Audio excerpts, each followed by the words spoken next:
How goes the fishing? Caught anything slippery? Aye. Our suspicions were well founded. The Serpent Reavers are indeed the culprits. The plot thickens. Has there been any movement in Thanalan? It has been blessedly quiet, which is to say the Amalja are being no more or less of a nuisance than usual, summoning a Efreet with such crystals as they have hoarded. Urianger, too, reports not out of the ordinary. Then we have our explanation. Your explanation for what, pray tell? For the recent spate of crystal thefts in Thanalan, we naturally assumed that the trail would lead us back to the Amalja. Yet it did not. It led us across the sea unto Vilbrand. Vilbrand? There have been reports of increased Sahagin activity of late. Oh gods, they mean to summon Leviathan? That is the way of it, I fear. Whilst conducting our investigation on behalf of the mineral concern, we came upon evidence implicating the Serpent Reavers. With the aid of the Maelstrom, I was able to verify our suspicions. 'Tis only a matter of time before Leviathan returns to harrow the seas. But there is more. One of the Sahagin, an elder by my judgment, spoke of attaining the gift and knowledge of eternity. Ugh.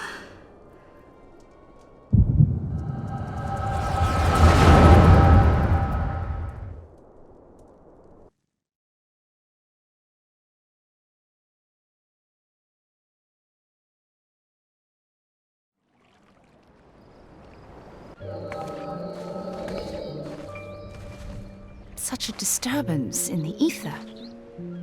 If I did not know better, I should think this device defective.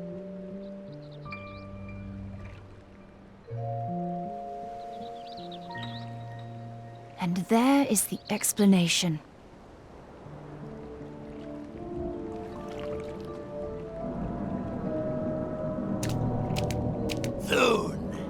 Soon it shall begin. Our Lord shall rise midst surging waves to wash away the finless ones. And I shall be granted the gift and knowledge of eternity, and with the emissary stand equal. Then shall I know no cessation, no oblivion.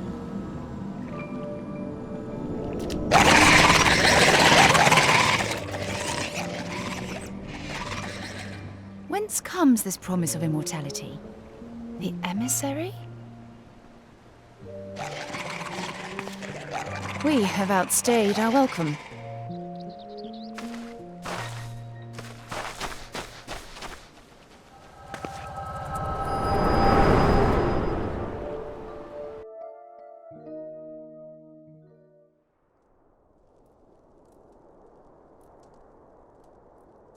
The gift and knowledge. Are the two of you quite well? You shared that vision, did you not? Even before the Sahagin made mention of the emissary, I recognized Elidibus's words. He is behind this. But surely it is not within his power to grant the echo. My lady, unless we act swiftly, Leviathan will rise again. The Admiral has already requested that we intervene to prevent this. Failing that, we are to attend to the Primal's extermination. She will have our full cooperation. Let us make haste to Limsa Lominsa. I mean to play a part in this mission. Tataru, pray, take charge in my absence. My lady, are you sure this is wise? I am aware of the risks, but there is something I must see with mine own eyes. The true nature of the echo. Very well. I shall not stand in your way. On the condition that you permit me to accompany you as bodyguard. Your company is ever welcome, Thancred. I take it something ill is afoot. Aye, a primal is about to be loosed upon Eorzea. Primal? A godlike being whose very existence is a bane upon the land. We scions of the Seventh Dawn are sworn to put an end to their kind.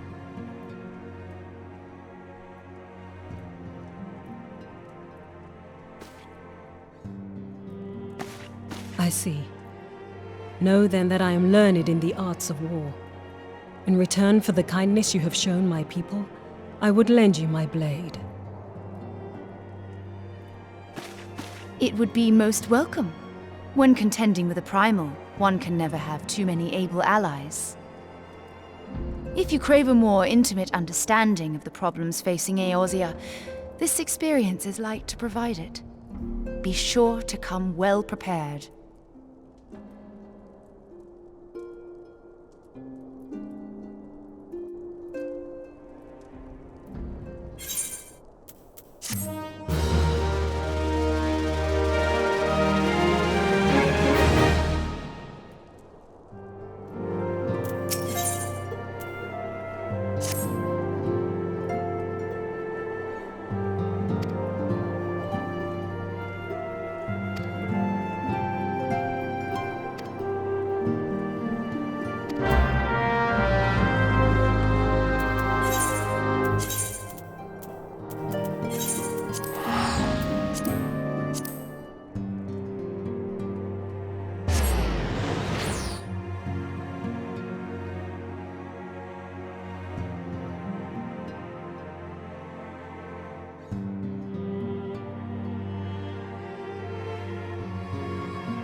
them.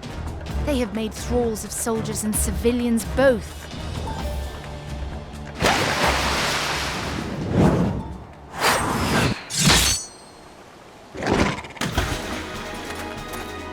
Did I miss much?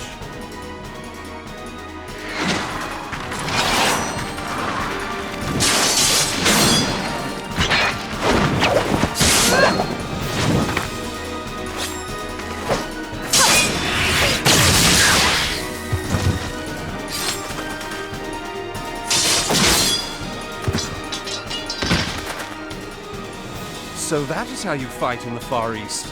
Mental note, pick no quarrel with Domans. But seriously, if I am to keep up, I must needs forsake elegance for efficiency.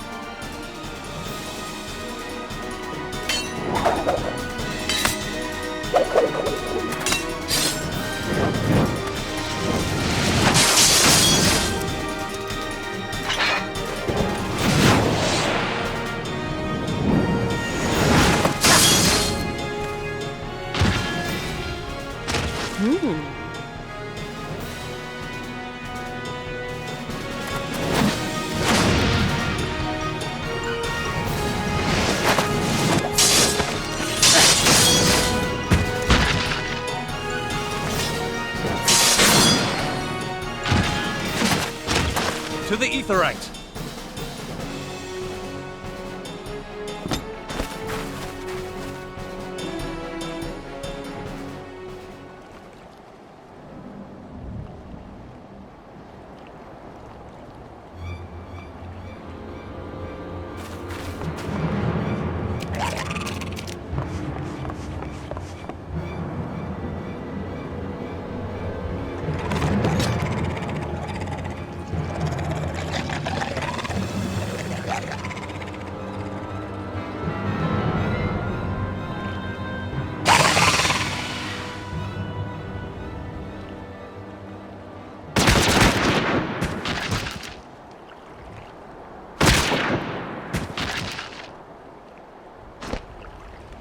You'll forgive me my lateness.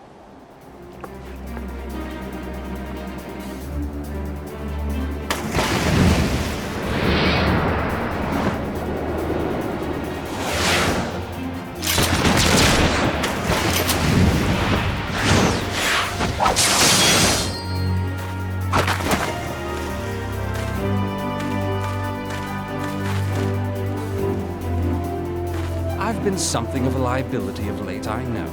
'Tis high time I set about making amends.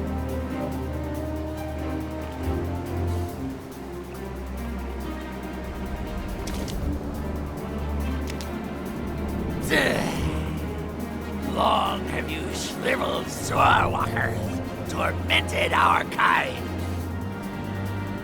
But no more!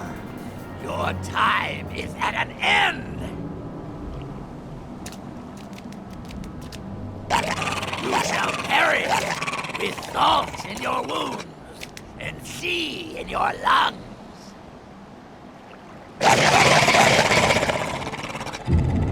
Lord of the world, hearken to our plea. Lord of the world, deliver us from our misery. Do you feel that?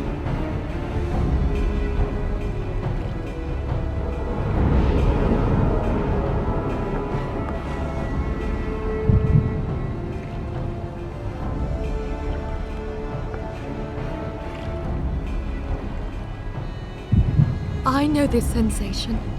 It's the echo. What?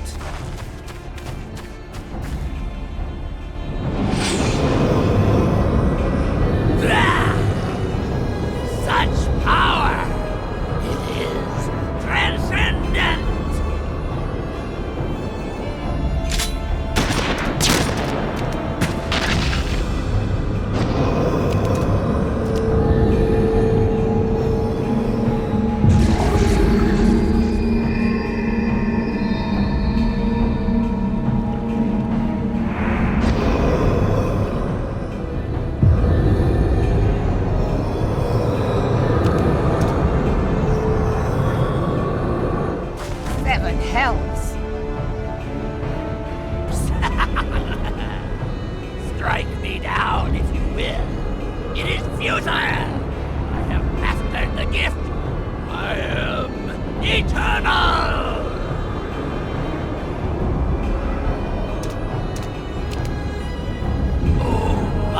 Leviathan, ruler of the seas, born of waters primordial, I offer unto you this frail flesh, that you might grant your faithful servants deliverance.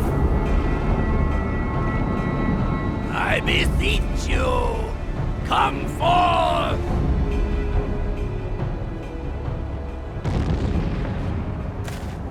Die, damn you!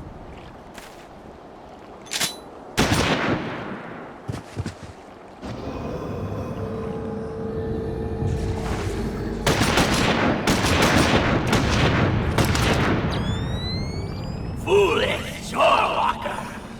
You cannot kill that which is eternal!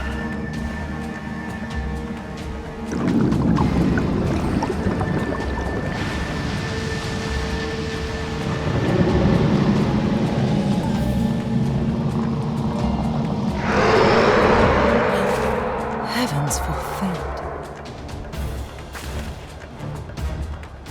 Damn it all!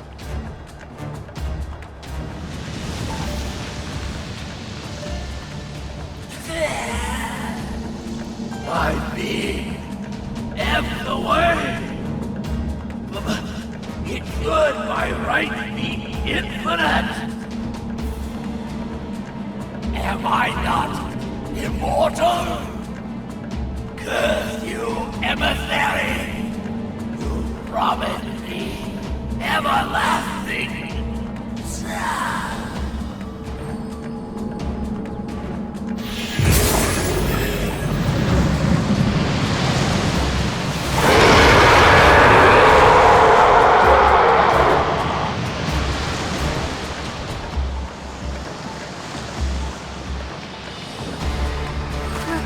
Where did he go?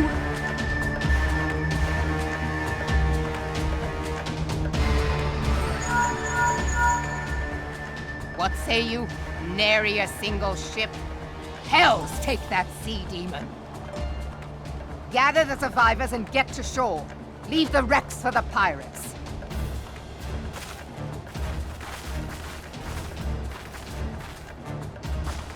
Leviathan wastes no time. The diversionary squadron is lost. For a mercy, 'twould seem the Primal now makes for open sea. But why does he not press his advantage? Unless... God save us. He means to unleash a tidal wave.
There used to be a hamlet beyond South Tidegate in western La Noscia.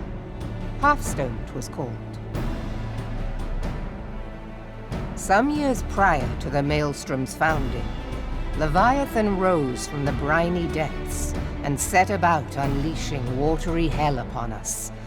On that occasion, the Company of Heroes put him down before he could do too much damage. But when the bastard came next, this time in the wake of the calamity, we were not so fortunate.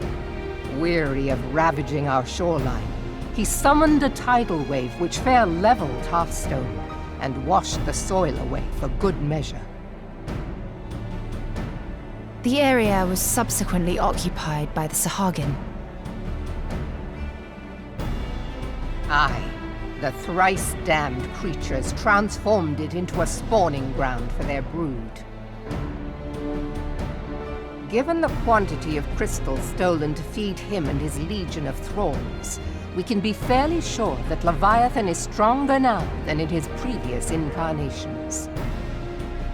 If that sea demon is left to wreak havoc, what befell Hearthstone may well befall a larger settlement, even Limsa. That cannot happen. The primal must be stopped. That was ever our objective, Admiral. But how are we to achieve it? The sea is Leviathan's uncontested domain. The ships of the 3rd Squadron could not close to within 100 yards of the Primal, nor could their cannons pierce his defenses.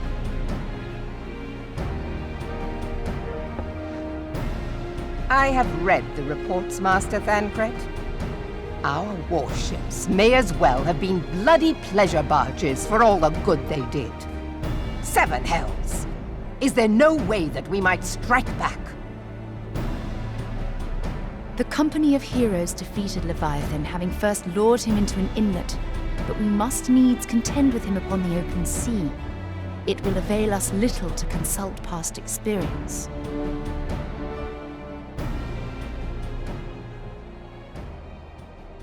Admiral, if I may. Speak freely, Marshal. By all accounts, Leviathan's most formidable weapon is the very sea itself.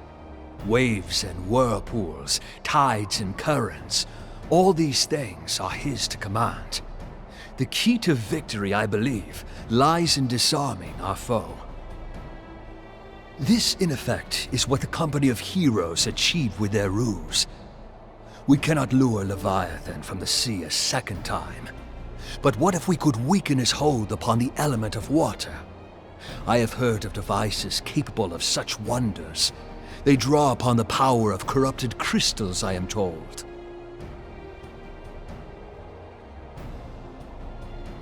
If mounted upon a ship, such a device might be used to prevent Leviathan from bringing the full force of the sea to bear against us, rendering him no more dangerous than any other sea serpent. Of course! Sid built a similar device to grant the Enterprise safe passage through Garuda's Tempest, did he not?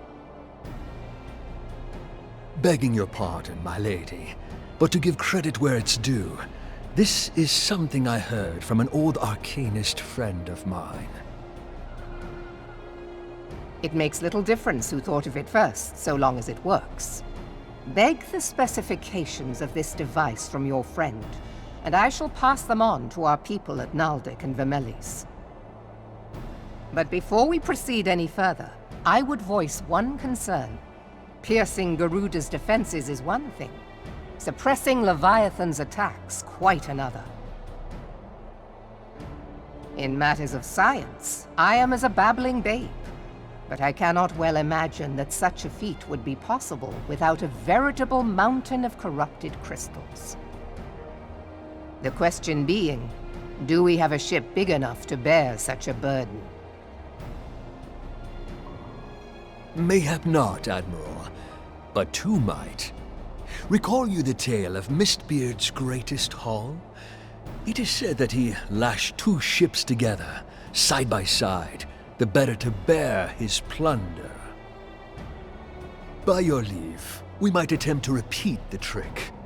The gods know it would be quicker than building a new vessel. Mistbeard did this. Truly, Marshal, upon the subject of the Pirate King, you are as a scholar.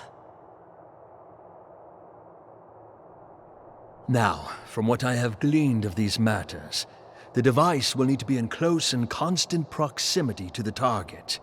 To wit, we must lash our twin vessel to Leviathan. This in itself will be no small feat. Ramming speed will be required, but given the weight of the cargo, that will only be attainable with the aid of a towing vessel.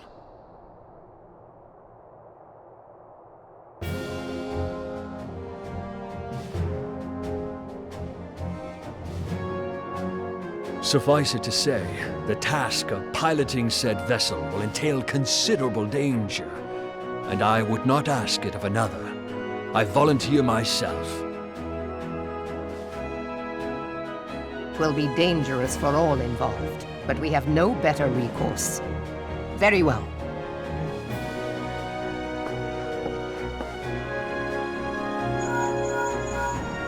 Commodore, assemble the remnants of the fleet at Morabee Bay. Give priority to our soundest vessels. The repairs can wait.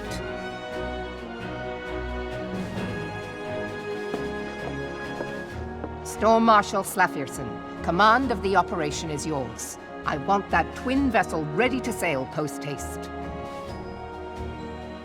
At once, Admiral.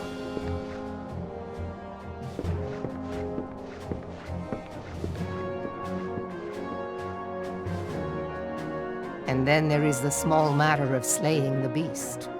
The fate of Limsa Lominsa rests upon your shoulders once again. Go well, warrior of light.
We Lominsans are sworn to strive, till sea swallows all.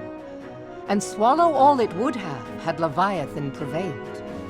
That we still strive now, we owe in no small part to you. Not for the first time, you have delivered Limsa Lominsa from the wrath of a primal. Never has our nation known a stouter ally.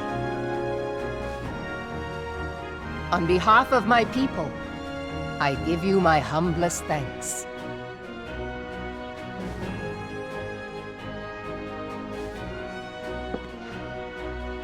'Tis meet that I give thanks to old Mistbeard, too, for his fine solution. Whatever else he may have been, 'tis clear he was a resourceful soul. Would that I had a man like him in my service.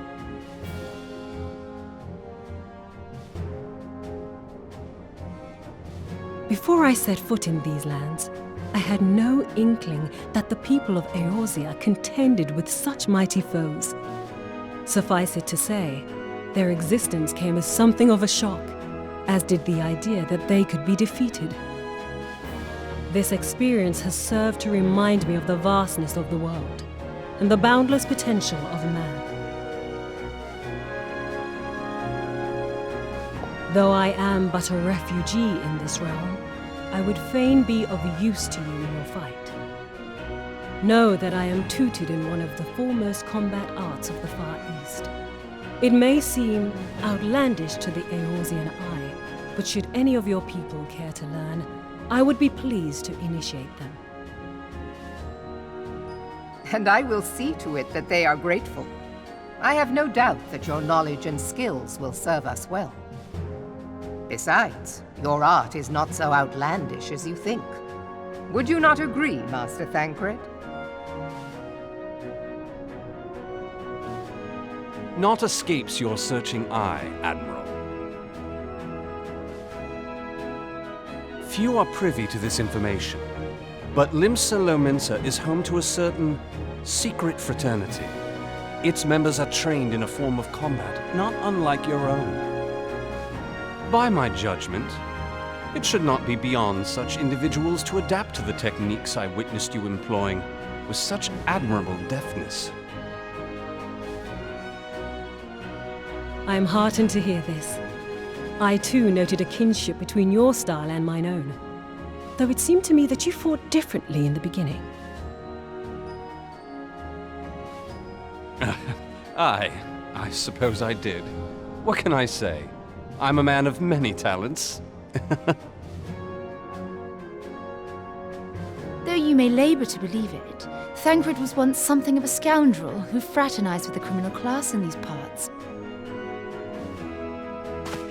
Yestola! You jest, of course.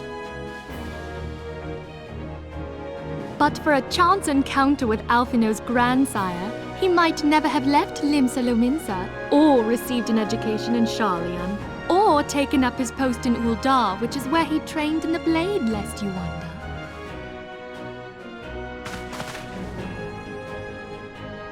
Minfilia, please! It would seem there is more to you than meets the eye, Master Thancred.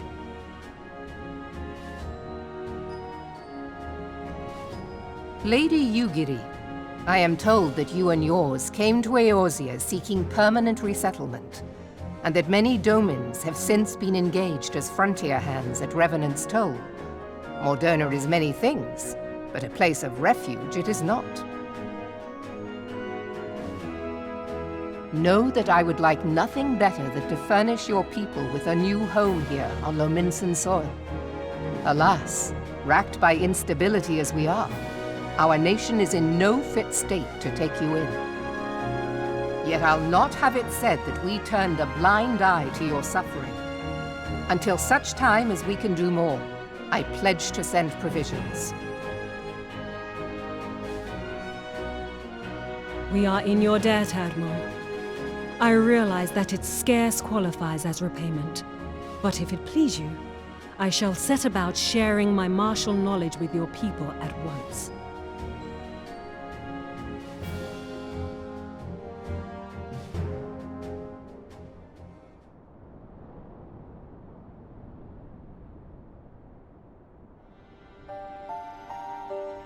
You wished a word in private.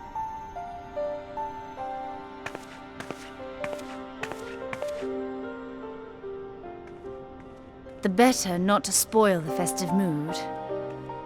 History repeats itself, Admiral.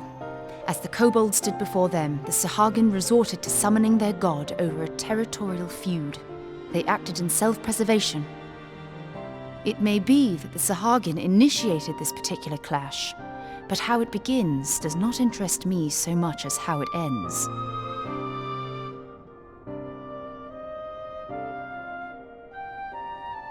I have not forgotten our conversation, Y'shtola. I am aware that man bears part of the blame for the Primal's existence. Nor am I ignorant of the Sahagins' reason for acting. They sought to secure a place to breed and multiply that their kind might survive. Self-preservation, as you say. But we have as much right to live and thrive as they. If our own survival is threatened, are we to lay down our arms and welcome oblivion? Nay. And so you kill, that you might live. Yet if living is a right, then that right belongs to all peoples, be they men or beastmen.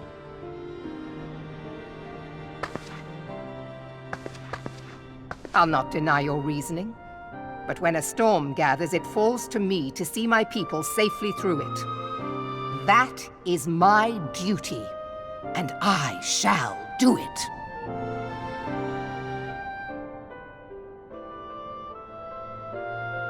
As must we all, Admiral. Stay the course then, but know that it will lead to no good end.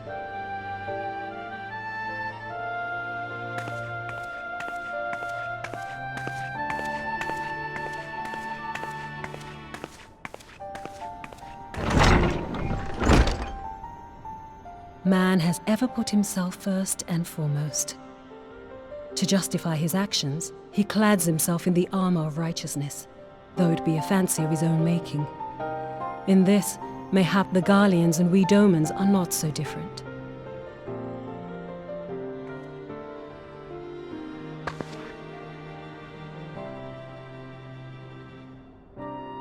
Eorzea has become as a raging sea. If we are to keep our heads above the waves, we cannot scruple to drown the man next to us. When hopes of coexistence founder, strength must determine who has the greater right to live.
I have been reflecting upon the events which took place during our visit to Vilbrand.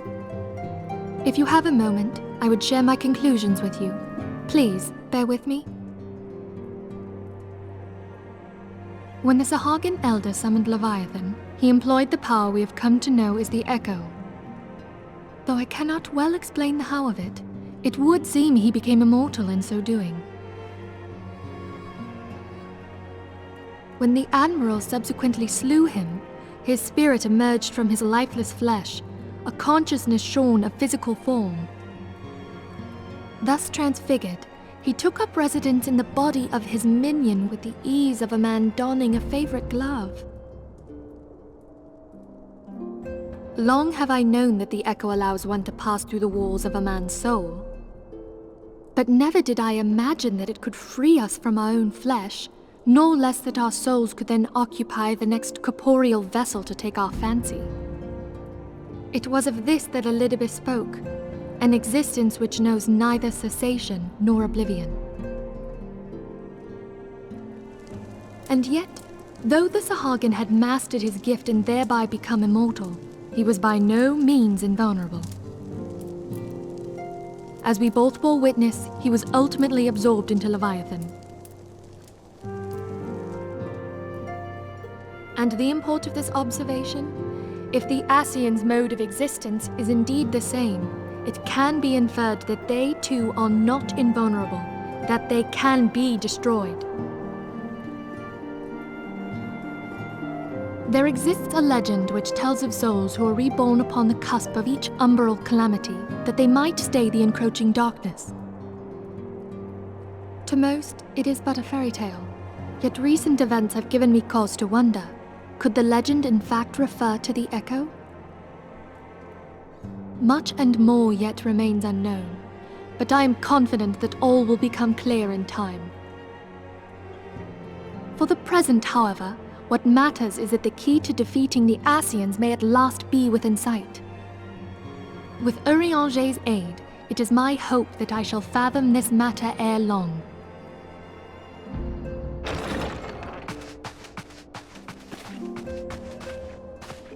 Oh, I was just about to send for you, my friend. Is Artemis? Grave tidings from the Sharlayan motherland, my lady. It doth concern our distant allies, the students of Baldessian. What of them? My lady, the Isle of Val, which for many years hath been the Order's home, is no more. No more? Whatever do you mean? I relate only that which hath been conveyed unto me by our agents. An etheric wave of the highest magnitude was recorded in the region. Soon thereafter, 'twas observed that the isle had ceased to be. 'Tis postulated that a magic was evoked, like in power to Ultima. 12 preserve.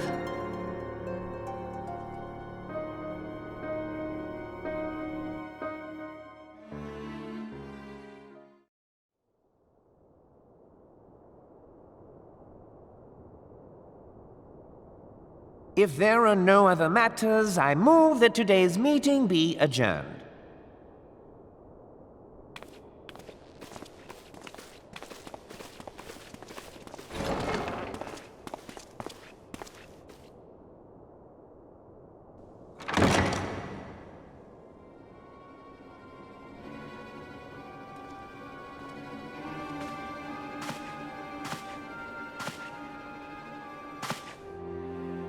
It is done, my lord. Forgive my impertinence, my lord, but these orders, I am uncertain as to what end they serve.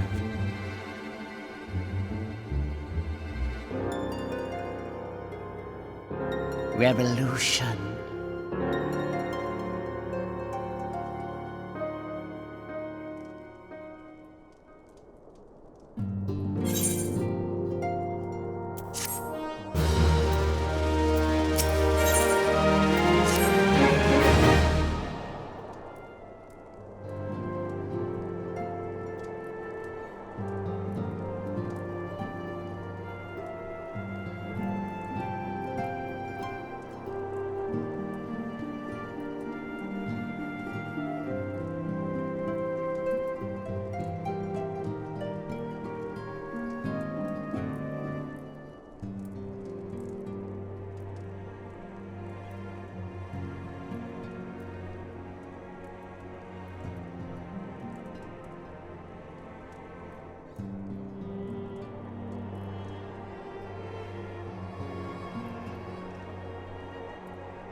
You must have gathered by now that Tataru is given to exaggeration. As you can see, I am quite well. Ul'dah, on the other hand, is not. This riot was anything but an isolated incident. There is a restlessness in the air. Tensions long simmering are at last threatening to boil over.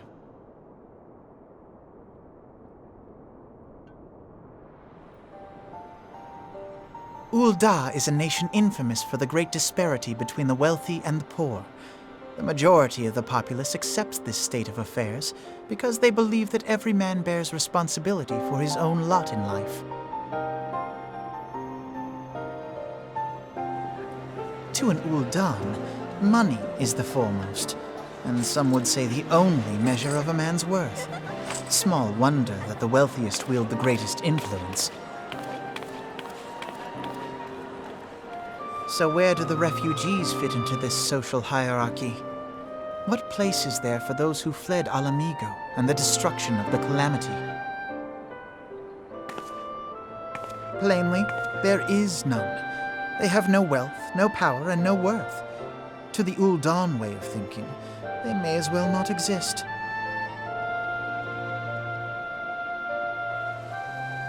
Choosing to ignore their existence, however, is patently not an option. General Rauban and the Sultana understand this, which is why they ordered the Immortal Flames to provide the refugees aid and succor. Yet none would dispute that the expenses incurred by this policy grow by the day, with no end in sight.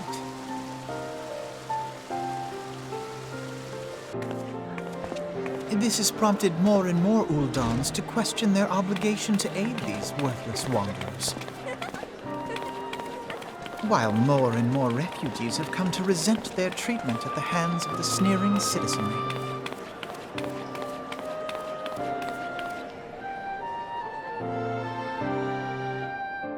The manner of Lord Lolorito's refusal to grant the Domans asylum bespoke a disdain for all refugees, an attitude shared by the rest of the monetarists. And you may be sure they make no effort to conceal their opinions. It was only a matter of time before the refugees united in protest, nor is it any surprise that some among them would ultimately resort to violence.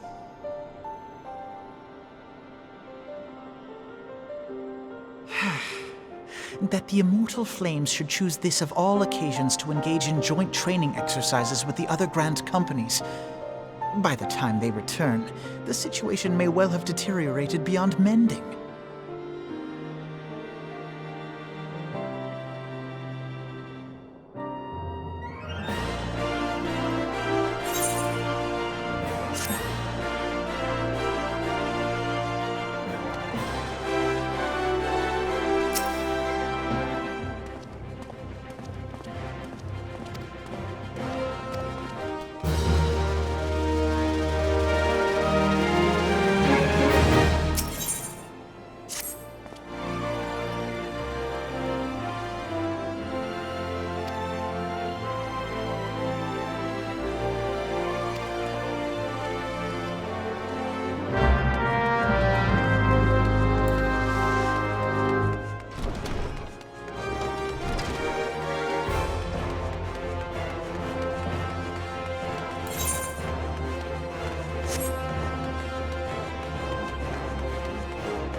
Commander Swift has kept us apprised of your recent activities.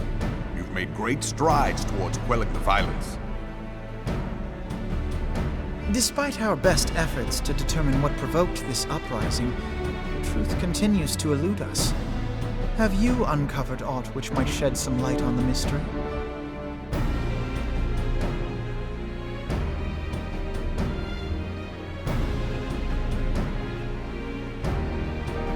This information does not leave this room. The Syndicate's decision to reject the Doman refugees' appeal for asylum had lasting repercussions. A number of those displaced by the calamity claimed it was proof of a policy of discrimination.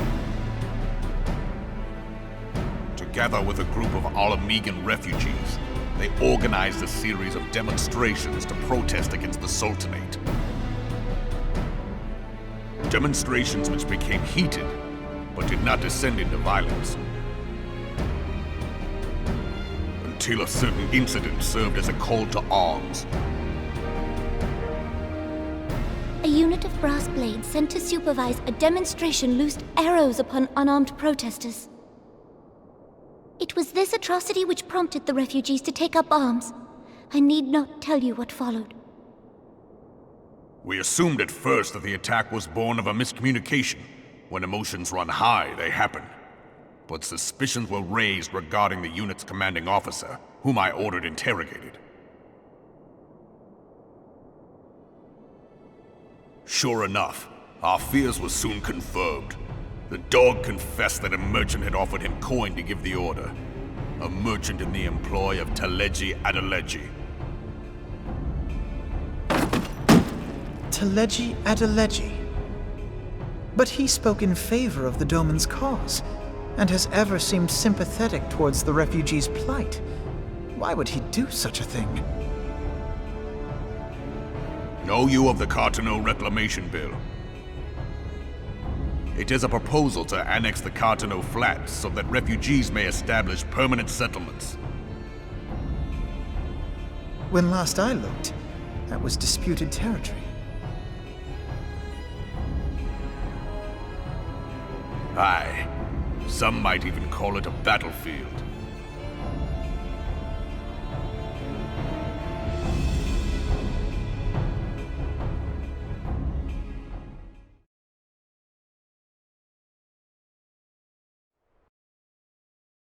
The destruction wrought by Bahamut was greatest at the Cartano Flats. That much is common knowledge. What is less well known is that his rampage laid bare ancient Alagon ruins, of which no record existed. There are certain differences of opinion as to how these ruins should be handled, which is why each nation maintains a military presence in the region to this day. Yet differ though we may, we are still allies. Therefore, in the interest of preserving the Eorzean alliance, we have reached an agreement. Any conflict which may arise during the course of military exercises in the region shall have no bearing on relations between our nations. In full knowledge of this delicate state of affairs, Teleji Adeleji proposed the Cartano Reclamation Bill. A shameless, bloody ruse which stands to benefit him in but one conceivable way. If successful, he will gain control over the disputed territory under the guise of assisting in the resettlement effort.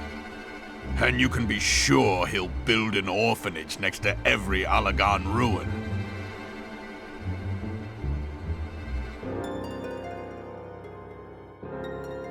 Would threaten the unity of the Eorzean alliance and risk countless lives for personal gain.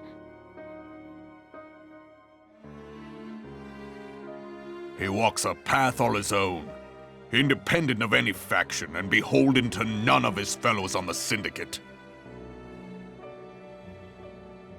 By inciting the less fortunate to violence, he hopes to convince others that the Cartano Reclamation Bill is the only viable solution. His sympathy for the plight of the Domans was not but posturing to gain credibility with the refugees. Of that there can be no doubt.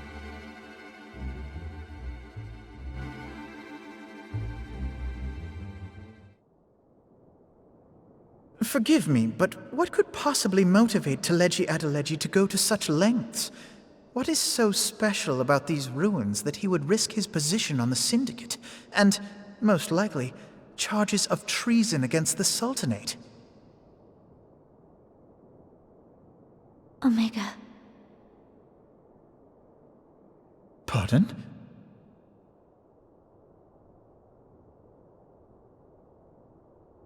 An Oligon monstrosity, not unlike the Ultima weapon.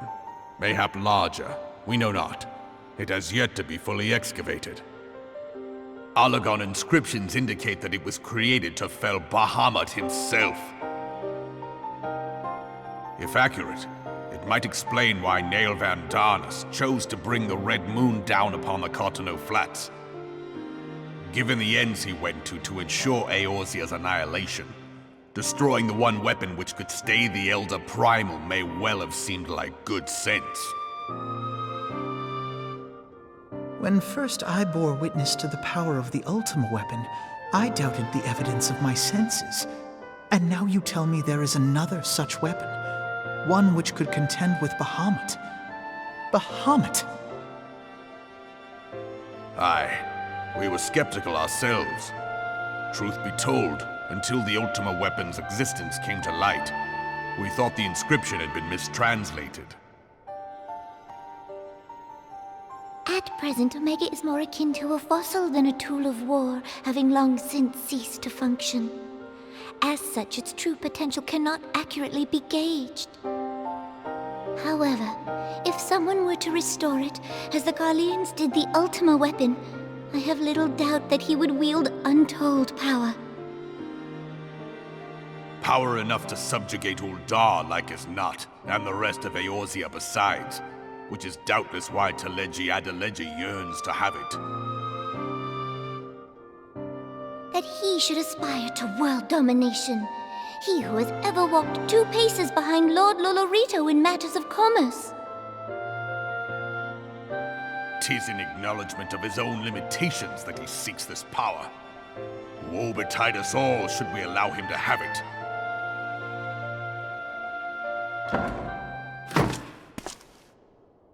Pray waste no time chasing rats. Only a fool would believe that secrets can be kept in Uldar. It would seem the implications of the Sultanate's refugee problem are rather more far-reaching than we assumed.